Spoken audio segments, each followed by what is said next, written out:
for China itself, as I understand, because China's major goal is still to achieve sustainable economic development.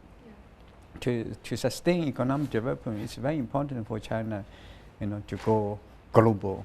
What China calls 走出去. I mean, productive capacity are very much needed by other developing countries. Also, more importantly, China also has the skill. So capital, capacity, and the skill. Those three things combined, give a lot of dynamic for China's going global strategy. The Belt and Road Initiative is very, very visionary and exciting. It is going to be beneficial to the countries all around China's borders, and it will also help China maintain political and economic stability within its borders. It is a long-term vision which reflects the Chinese ability to plan and see far into the future, which is very important, especially in today's world where things are changing so fast. Because in this world we have different ideology, different political regime, different political system. People sometimes, view other country, on a cultural or ideological bias. I would say, I think, it doesn't matter. China should be confident. We should be confident enough, to go ahead. As long as we do good for other country will accept that.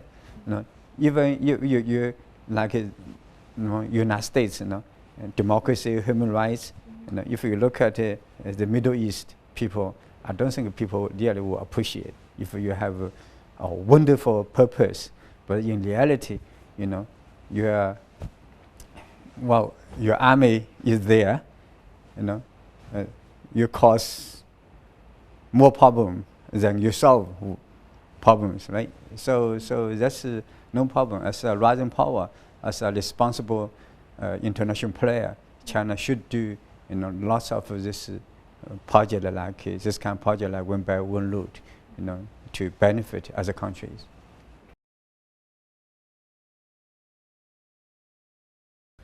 Here, if you see, that is East Asia countries, and here we do have China and Mongolia and Korea, and passing through the Southeast Asia, southern part of China.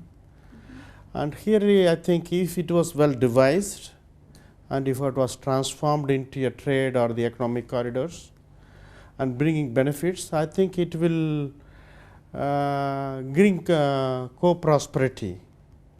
And also still these regions people are lagging, and some of this inclusive growth is not taking place. Particularly there is a disparity or the gap between the regions, the development. And if it is well designed, and it can bring this inclusive growth for all the countries, and also it could bring integrity across these economies. Because if you look at One Belt, One Road, along the One Belt, along the One Road, except for a few countries like Singapore, most countries are developing countries. Many countries are very poor. They desperately need to develop the economy. They don't have enough capital. They don't have a capacity. They don't have skill. So that's why so many countries, support China's initiative. We are in the time of globalization. We are in the time in which information is very quickly transmitted. We are in the time we have to cooperate together, because it's we are so close. It's our common goal.